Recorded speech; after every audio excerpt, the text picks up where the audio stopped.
Morning 9th class, कैसे हैं आप लोग बच्चों। आज मैंने आपको PDF भेजा है, तो उसमें पहला पेज दूसरा पेज ऐसे करके मैंने नंबरिंग करी है। ठीक है, तो पहले कॉपी के पहले पेज में आप क्या करेंगे, उसके बारे में लिखेंगे कि बायोलॉजी का मतलब क्या होता है। और मैंने उसमें 12-13 पॉइंट्स लिखे हुए हैं। उसके बाद क्वेश्चन आंसर लिखे हुए और बीच में मैंने आपको क्वेश्चन दिए हुए हैं जो भी मैंने इस बीच पढ़ा रखा है।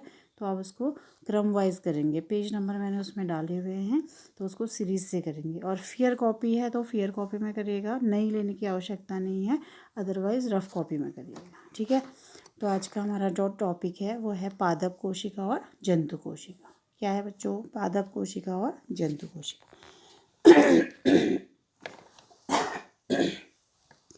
कल के वीडियो में हमने देखा था प्रोकैरियोटिक कोशिका और यूकैरियोटिक कोशिका की। प्रोकैरियोटिक पुरानी कोशिका को कहते हैं और यूकैरियोटिक डेवलप्ड कोशिका को या नई कोशिका को कहते हैं। ठीक है, तो आज का जो टॉपिक है पादप, क्योंकि अब देखिए पेड़ पौधे भी क्या हैं, जीवित हैं, और जीव जंतु तो जीवित होते ही हैं। ठीक है, तो इसमें जो पहला पॉइंट आता है, अंतर स्पष्ट कर रहे हैं हम इसमें कि पादप कोशिका में क्या ऑर्गन होते हैं और जंतु कोशिका में क्या नहीं होते। इंपॉर्टेंट क्वेश्चन है, एग्जाम में पूछा जाता है।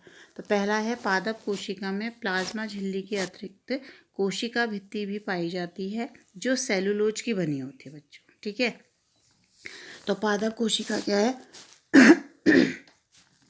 प्लाज्मा झिल्ली तो पाई जाती है और उसके साथ साथ कोशिका भित्ति भी पाई जाती है, जो कि उसको क्या करता है, दृढ़ता प्रदान करता है। ठीक, लेकिन दूसरी ओर अगर हम जंतु कोशिका की बात करें तो वहाँ पर क्या हो रहा है, कोशिका भित्ति नहीं पाई जाती है लेकिन कोशिका झिल्ली पाई जाती है, और जो किसकी बनी होती है, प्रोटीन व लिपिड की बनी होती है। ठीक है, दूसरा आता है हमारा क्वेश्चन, अभी हमने ऊपर बात करी थी कि जो कोशिका भित्ति पादप में होती है वो उसको संरचनात्मक दृढ़ता प्रदान करती है, यानी कि पेड़ को खड़े रहने में और बाहर से उसकी बॉडी को क्या करती है, जटिल स्ट्रक्चर प्रदान करती है। जैसे आपने देखा होगा ना, चीड़ का पेड़, बांज का पेड़, चीड़ के पेड़ में जो बगेट लगे रहते हैं, ठीक है, या उसकी जो कॉर्क लगी रहती है, पहाड़ी में बगेट कहते हैं, और जो उसकी कॉर्क जो छाल होती है, मतलब वो उसको क्या करती है, संरचनात्मक दृढ़ता प्रदान करती है। ठीक है, तो जंतु कोशिका में क्या होता है, देखिए कोशिका भित्ति तो नहीं पाई जाती है, लेकिन जो प्लाज्मा झिल्ली होती है वो क्या होती है,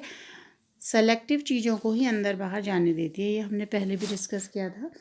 और ये क्या करती है, जो अमीबा है उसमें भोजन ग्रहण करने के लिए भी काम में आती है, और इस प्रक्रिया को एंडोसाइटोसिस कहते हैं। क्या कहते हैं? एंडोसाइटोसिस कहते हैं।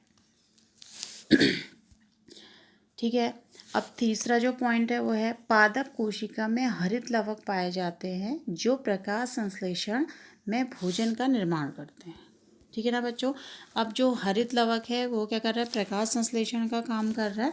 लेकिन जंतु कोशिका में पहला अंतर आ गया है, ये जंतु कोशिका में क्या हो रहा है कि